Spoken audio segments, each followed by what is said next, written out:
time for another round of Brandy. Candid conversations over cocktails about all things brand.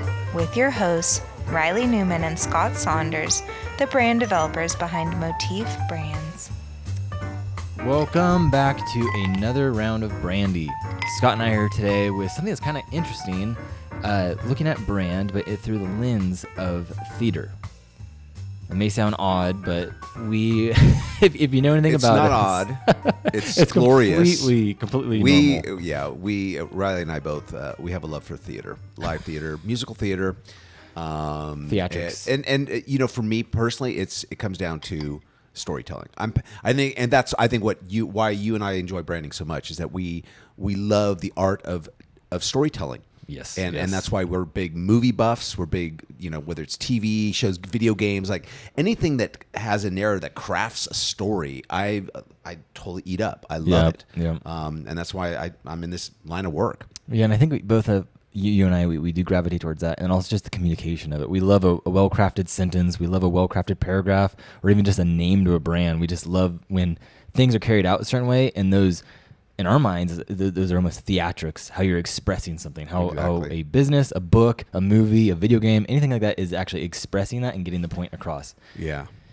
So, but I think you brought up the other day why we kind of got on this train of thought, or like, hey, what would be a good topic? Because it was something you read, right? It was like a quote or something. Yes, actually, I was reading this book from 1999. It's called The Experience Economy, and it's written by an awesome guy named Joe Pine. And since then, I've been able to talk with him and kind of start picking his brain a bit on things. But he wrote this great book in 1999 about kind of this next phase of the economy and how experience is becoming more to the forefront, which we have seen in the last couple of decades of that becoming more paramount. Yeah. And in this, he talks about, you know, using Disney as an example and other great brands like that, of the experience for the buyer, for the shopper, for the consumer, of that being... It really comes down to the work is theater. Just like Disney has, is that they tell their employees, you're now on stage. When you go out there, when you're not in the staff room anymore, you're on stage. And when you put things in that lens, it's very captivating. And I think it makes the business side of it, make a lot more sense. And so I started kind of trying to boil down this in our world of brand and how this kind of can pertain to how you look at your brand and how these, you know, everything from strategy to brand experience and all these kind of more technical terms, how do we put it in the lens of theater? Well, and so much of what we talk about, and for those of you listened, you know, have read our book or been listening and tuning in faithfully, we thank you, first of all, for, you know, just listening to our episodes, listening to us gab for a while. Putting up with us. Yeah. So, but talking about brand, talking about the principles of branding, they are very abstract principles and concepts. And so the easiest thing for us as people in branding, even to communicate to clients, to communicate to other people in the industry, to communicate what we're passionate about or why it works, is bringing them into a context of analogy. Bringing them, so that's why many times we talk about brand almost as a person, like it has a voice, it has a character, it has a personality. Who is it, the brand, talking to in the room, right? Yeah. It's that idea of personalizing brand, because you put in an analogy like that, you can understand and make sense of some of these very vague, hard to grasp concepts that branding applies to. So today's episode, we are going to do just that, but do it within the context and the frame of theater, of a stage play, so to speak. Yeah. So the theater of brand, and if you're familiar with going to a theater or a live performance, you'll know that there's a story, and then there's a script that's written to really get that on paper and start going, okay, how are we going to express this story? And then from there, you have the actual theater, which includes the performance, the audience, the actual stage. The lights, the sound, the ambiance, right? Yep. Is it interactive? Is the audience engaging? Is it like, for instance, improv comedy where you know, whatever it is, there's a whole experience. I mean, you could even, a theater, for a play, if they wanted to, they could pump in a certain fragrance. Yep. You know, that there's ways to enhance the audience experience of the story being told and how it is being told. Well, and to that point, it's like theater. even if you go see your favorite band, if you saw them at SoFi Stadium, you have a totally different experience than if you saw them at a cool Victorian or Red Rock theater or somewhere, Santa Barbara Bowl or classic, someplace like that. Iconic places. It's like just the venue itself, the stage changes so much of that experience and the perception of that. And so you think about that in the context of your business and your brand.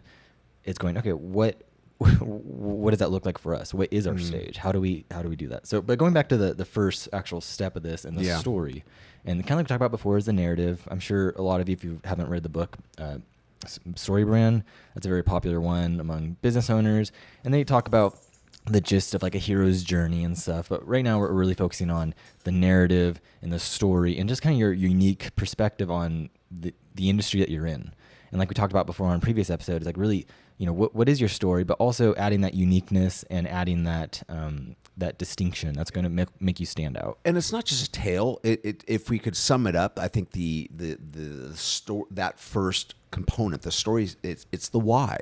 Yeah. It's the why behind the brand. Yep. It's the what is what the brand is delivering to market, service, product offering, an experience, whatever it is.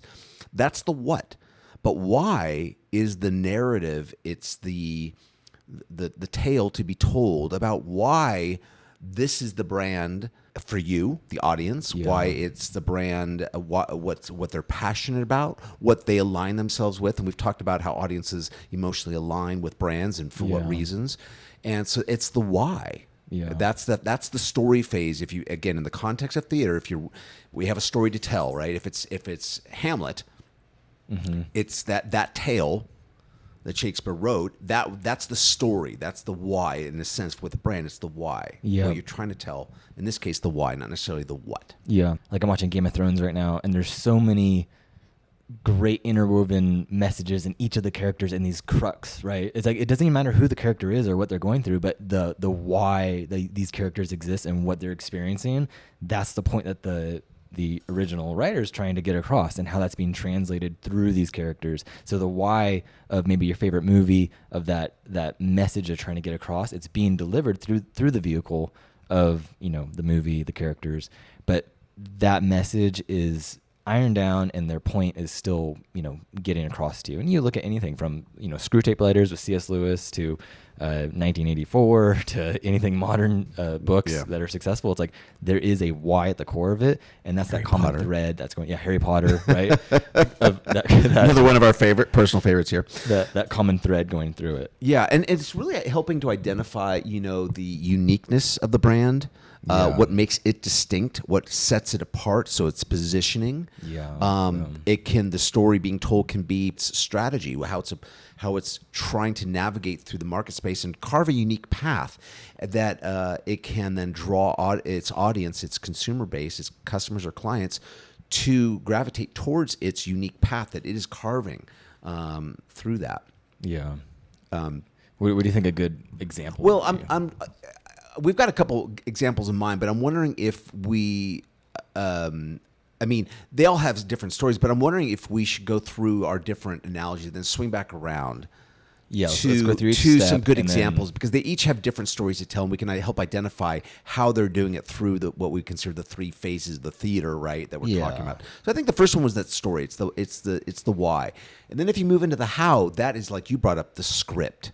It is, okay, we've got a story to be told, and now we have to, this is the lines, this is how the story is being told, how it's being communicated or not communicated. You could have a pantomime play and tell a story. So it's not necessarily what's spoken, but it is how it is being communicated. It's the how. How the why is being conveyed to the audience. It's the how. That's what we're talking about. And that, in a sense, with theater, think of it as the script. You got the story, now you have the script. And it's the how you're doing it. It's through your identity design. It's your identity systems, your guidelines, the tone. Are you serious? Are you a luxury brand? Are you more playful and comedic? What's the tone of? And that's everything. We've talked about brand voice, right? That, for me, it's in that script component. It's in the how component. How a brand is communicating that their why is it, again, what is their personality. That's how we'd see the brand of personality would probably be conveyed in this phase, the script phase. Yeah, and in my mind, it's kind of like in the context of theater, it's like, is it a drama, a comedy, or a tragedy, or thriller, mystery, a genre of some sort, and like horror. And I think and it's like you have different messages being depicted certain ways, and I think that's like part of the beauty of it is that businesses can do that as well, where you do have genres in music and film where you can express certain ideas and concepts, but changing the theme, changing the genre, not only makes it more distinct, but actually makes you more relevant to a certain audience. Right. For example, and just this quickly popped up, like Stranger Things, very popular. Yeah. They have the story, right, is being told of Stranger Things, but they did it through a very endearing, because you have the core cast of kids, so it's got that Goonies, Stand By Me, classic. Right, Age of Innocence. But mixed with nostalgia. Yeah. So their style, their script that they chose to tell this is in an endearing and nostalgic method of telling this particular story about, the town and its history and the Upside Down and all those things, the components. If you follow Stranger Things, know about it, those things. But it's told through a very nostalgic, enduring manner. Yeah, and this is always, like Scott's saying, these things are established off the bat in film or in theater, where like even the physics, how things work around here, how like the laws that are abided by within the story, the script sets those. And so just like your identity system, these protocols go, hey, this is our brand. This is how we interact with people. This is how we do certain things. This is how we behave. This is how what we look like. And you're setting those parameters, and then your employees, the guests, everyone understand that, and they're able to accept that, because it's just like when you start a new movie where it could be sci-fi, but they set certain things going, oh, it's in space, or certain gravitational pulls happen, or anything like that, where it's like, oh, okay, this is how things work around here. And I think that's the crux, as I see it, of kind of that brand clarity we've talked about, because it's kind of establishing your fence posts, right, by which the boundaries by which your brand is going to exist. And you tend to not, now you could have a very broad based fence posts, right, in which there's a lot of room and a lot of variance, and that's okay, because that's what you're establishing for the brand to be. Or it could be very narrow. But I think brands that suffer are the ones that don't have fence posts. They're just kind of writing it as they go, or there's lack of clarity even in the story phase, where why they're doing what they're doing or what they're passionate about is vague and not really communicate clearly. And then how they're communicating, they're all over the map. So there's that ambiguous brand that suffers because it lacks clarity, which is something we've talked about, I think, in our episode 1, strongly about brand clarity. And it's something we always kind of keep coming back to. Yeah, and that lack of clarity really does just lead to kind of lukewarm. People are neither for you nor against you. You don't really stand for anything. It's just kind of, like it doesn't. It's nothing. So then the next and final aspect of it, of the theater of brand, is we're actually talking about the theater. The stage, yeah. The actual performance. The physical. The stage, venue. The lighting, the props, the actors on stage, This will be played out, I think, in the brand touch points. This is specifically where the rubber hits the road, where how you engage with the customer, whether it is how you answer the phone, whether how you greet customers, how you handle complaints or returns, or how you're displaying your message, whether it's a billboard or ad graphics or whatever it is, social media. That's the theater. That's the way that you're engaging with the audience that you've hopefully captured and want to retain. And that's the thing when we think about it too. This is like one of those things when I was just thinking about with the theater. It's like, okay, yeah, the customers are sitting down, you present that story.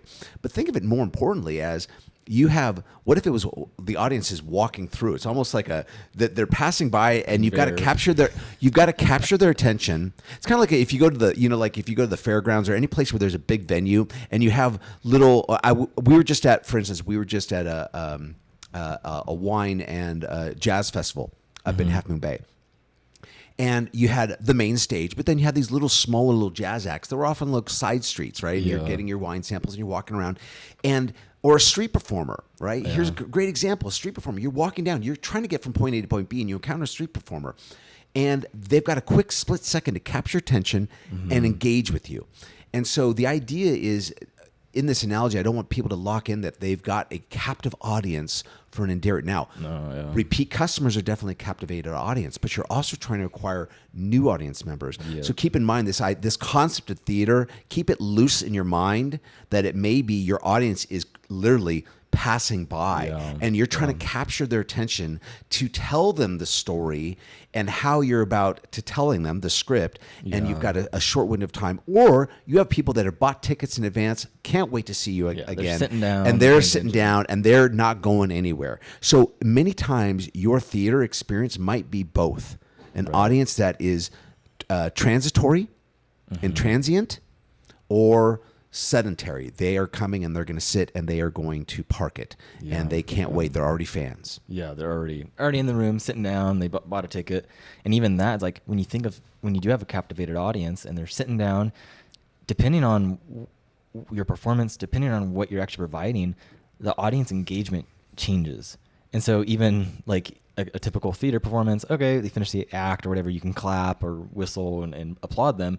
Versus like when my daughters do dance, during the dances, depending on the genre of dance they're doing, you shout and root them on, right? It's more of like, then you compare this to even going to like a basketball game or something like that. As the theater of basketball or a live sport, it's okay to shout, scream, yell, chant, right? Yeah. There's this audience engagement that's very, in each of those kind of, I guess, variants, like there's nuances to it. And so even going, okay, in my theater of our business or your store or whatever it could be, it's like, what does that engagement look like with your audience? Yeah, like a hip hop dance routine is going to have a lot of audience engagement, shouting, cheers, claps, because that's the way it is in that vibe. You have a dramatic, emotional, contemporary piece on theater. Yeah, that'd be disrespectful. The audience is just silent, and probably because their jaws have dropped to the floor because they're just amazed at what they're seeing, the emotions that swells of a contemporary piece. So again, it's that idea of like, how are you telling it, and then how is your engagement with the audience, and what do you want? What's the response you want from the audience? Yeah. And like you said, even with the street performer, if it is on that degree of it, it's like sometimes having a drastic amount of involvement does help it actually grab that attention. Like, maybe a magician who's on, Santa Monica Promenade, he pulls you in, hey, give me a coin, whatever, and he's doing a card trick with you or something, and there's this immediate engagement. It's not scalable. He can't do that with every single person, but there is that, it grabs attention very quickly. Like you said, that's not scalable. That may be part of the brand's design, and that's okay.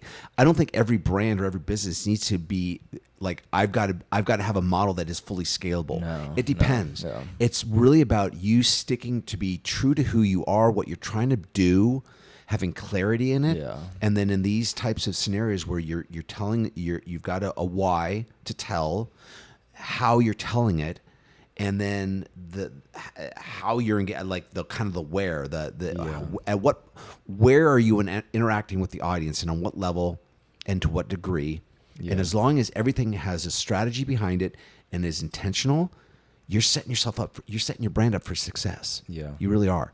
It's funny, like when my brother would play, or he for many years he played in a big metal band, and they would actually, with metal, the music's so intense and you have big crowds, and that makes it part of the performance.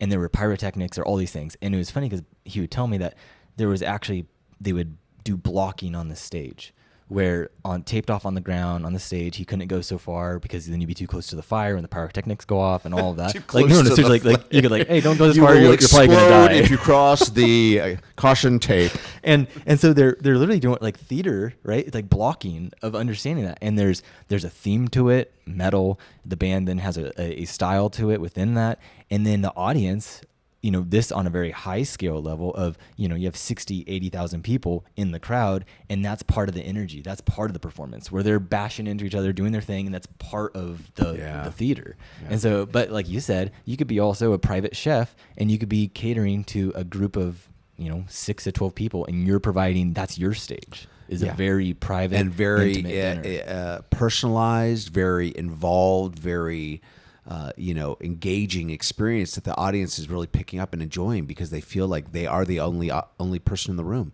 and that's what the brand's intentionality is.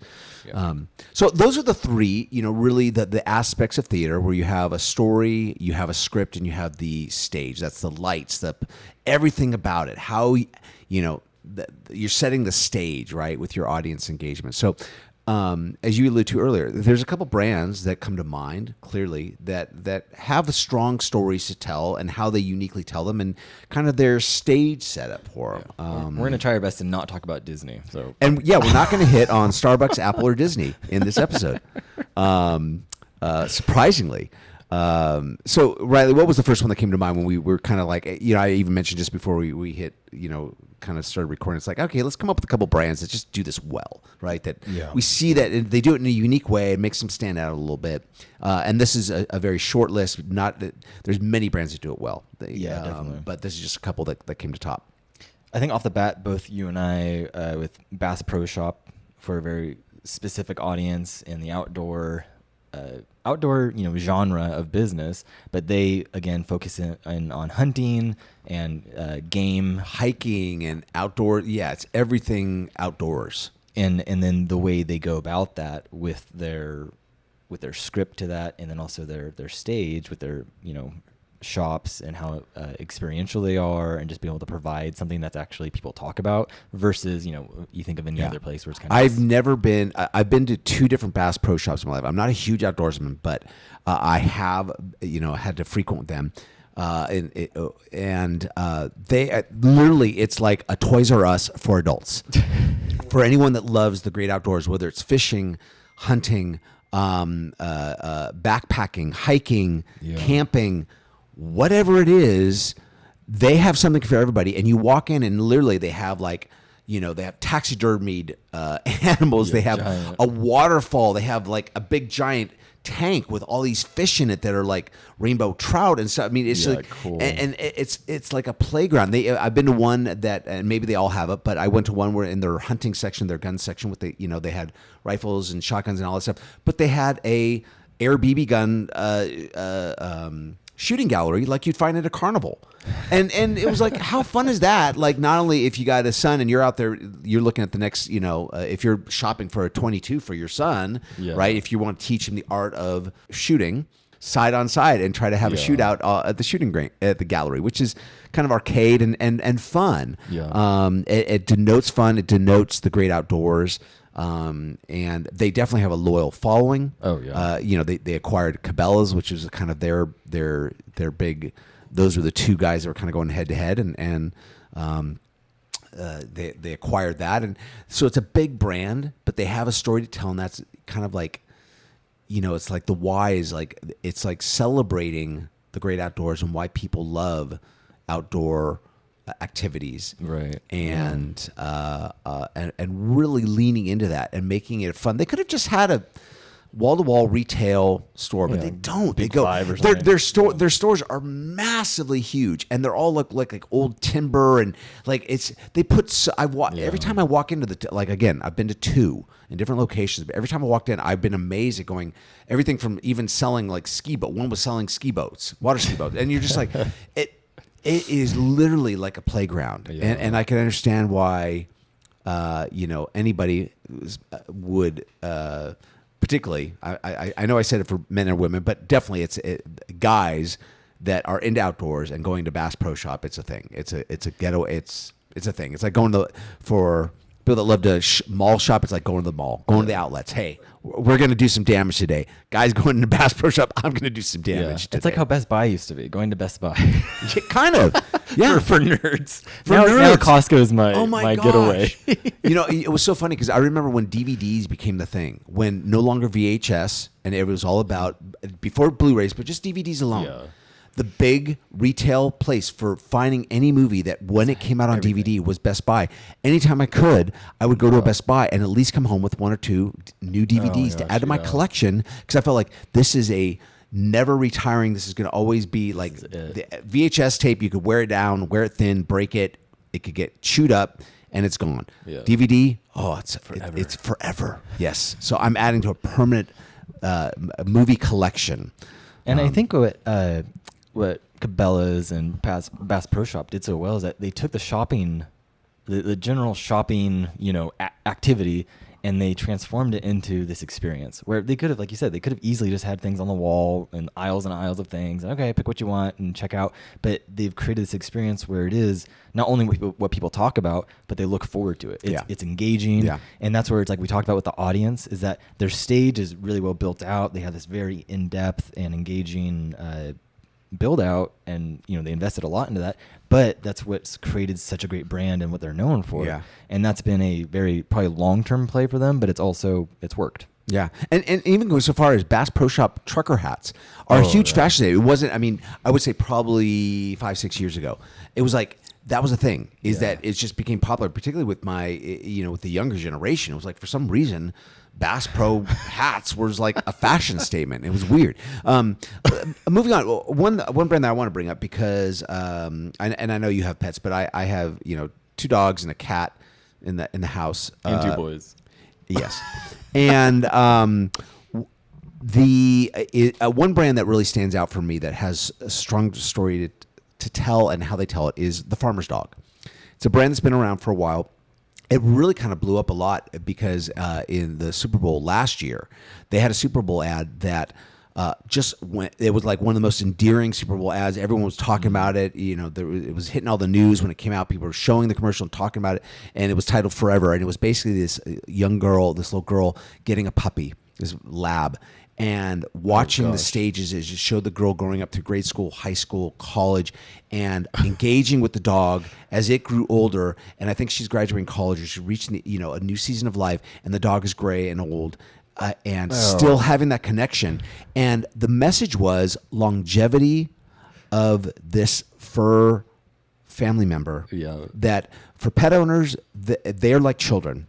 Yeah. And so connecting on a very strong emotional level. Farmer's Dog, which creates, they do bagged, nutritious, whole food type of supplements. They ship weekly boxes. Yeah. What they ship and the quantity they have, so each bag is for one day. It's based on your breed, the size of your dog, their eating habits. It's very customized for your dog. They work out these. They deliver fresh. It's this idea of fresh food. It's the idea of extending the life span of your dog, and really why most commercial store-bought foods in kibble form and stuff like that they're made with bad ingredients, fillers, artificial ingredients, and shorten the lifespan of your dog. So they're running on heartstrings. Yeah. Their customers' heartstrings, pet owners' heartstrings. That's the why. That they believe in that. They align themselves with the audience. Yeah. They do it through endearing messaging. They do it through endearing and tearful, emotionally strong commercials. and they engage with their audience in a way that says, we understand you. We understand your love for your pet, and we love your pet as much as you do. Uh-huh. And then they work out through their site and through weekly delivery boxes their food plans. Yeah, and if you kind of go with that thought, that line of thought, going, okay, we all know that it's very emotional. We've all had a pet pass, and like it's super emotional for everyone for the most part. And then you go, okay, if that's the common denominator with pets, then what's that objective for the user, for the pet owner? Oh, elongate life, extend it, make it so that you have this pet. Yeah. And because that's again, everyone knows that. Oh man, dogs, whatever. 1 year of human life is 7 years of dog's life or something like that. And so then their connection for what I'm seeing in their messaging and stuff is that their food is fresh, which goes against all the dog food industry. Yeah. Most of those things are in greasy bags that you buy, and they're stacked a mile high. And so even on like their homepage, I looked at it and they say fresh 9 times, where they're connecting this food is fresh, it's coming to you daily, it's packed just for your dog. And even on the little packets for your dog, it says like buddy, or it says like your dog's name on it. Yeah.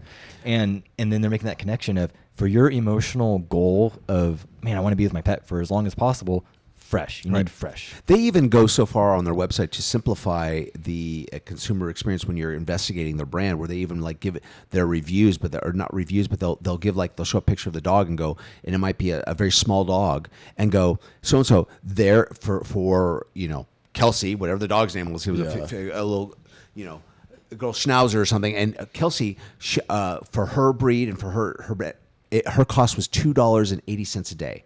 So they break it down that way. Another dog, hey, Brandy, and she's a, I didn't mean that. I don't know why that name came to mind. Plug.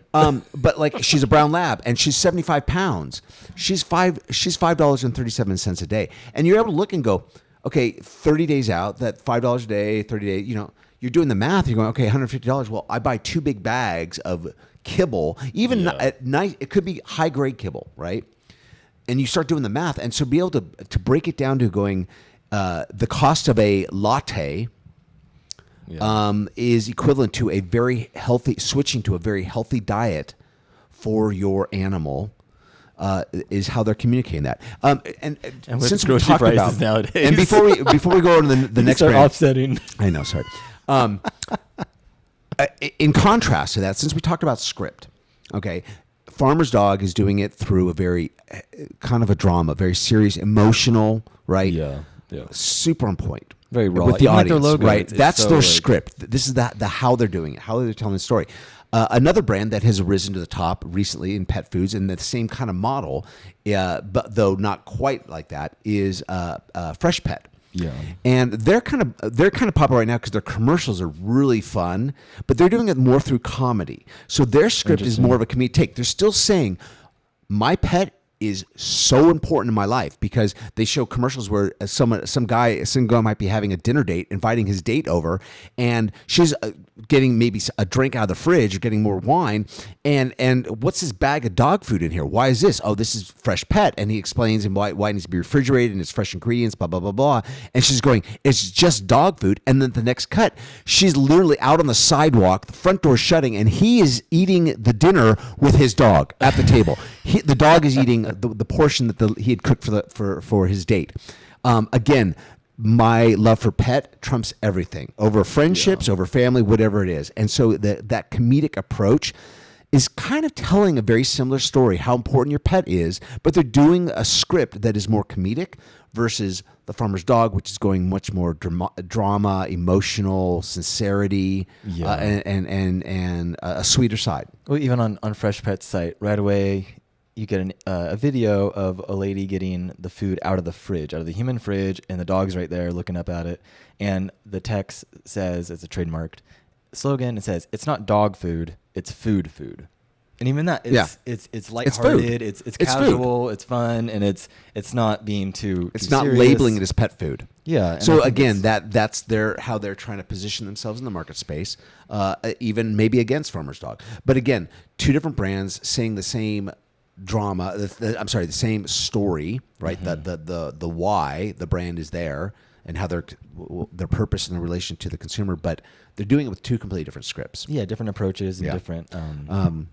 I guess. Let's talk about a destination brand. Oh yeah, and this one came to mind, and it's it still makes a ton of money, and it's not a typical kind of corporation or brand, and that is Las Vegas.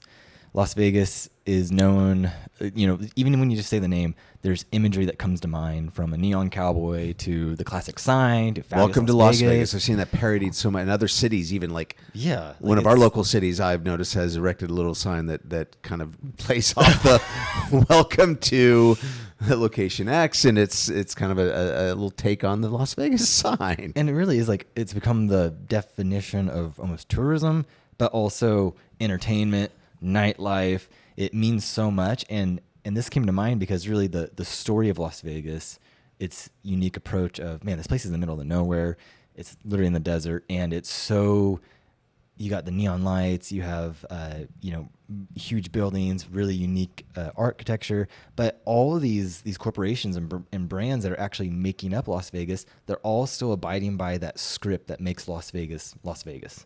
And I think that's really interesting, where you actually have this community of businesses working together, and they play together so well, is that you have everything from, even like the pyramid to now the sphere. You have all these crazy brands, but they're all playing to the Las Vegas story. Yeah, I don't think any other. I mean, I know there's other, there's other big destinations, but one that has such iconic tourism mottos or thing. I mean, what happens in Vegas stays in Vegas, right? Yeah.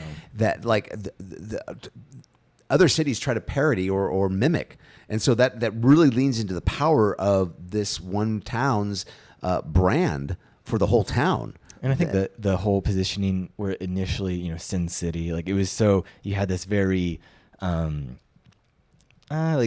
darker approach to it where it was the adults getaway and all this. And now that's become much more, I know people who take their whole families there, and that's become much more the norm. And now you see them absorbing all the sports teams now. Yeah. And so it's really becoming this capital of entertainment. Yeah. Yeah. And again, the script is written by Las Vegas, and now all these brands and experiences are abiding by that law, like we talked about earlier, and in their own different ways. But it's still all to really create this vortex of just pulling in tourism, and then the stage of it, the theater, is all of that put together.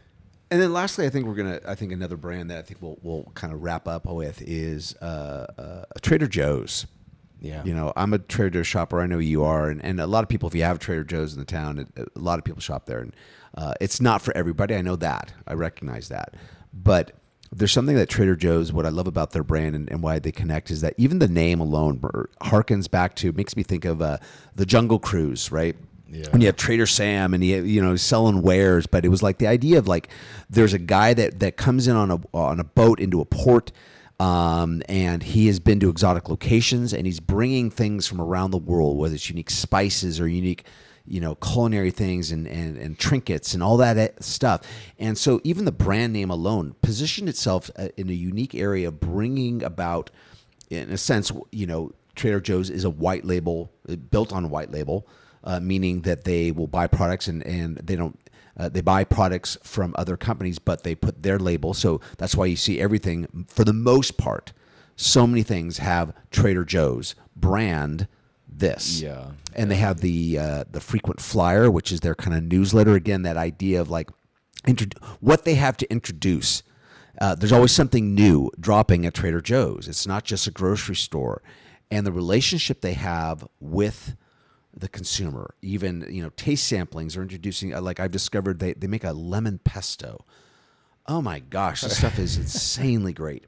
And I never never would have encountered it, or you're just finding things that are just like new and exciting and they're not the store, they don't have everything, right? No. I know when I do my weekly shopping, I'm going to have to hit either like an Albertsons or Safeway or whatever, one of the big supermarkets for a lot of other things.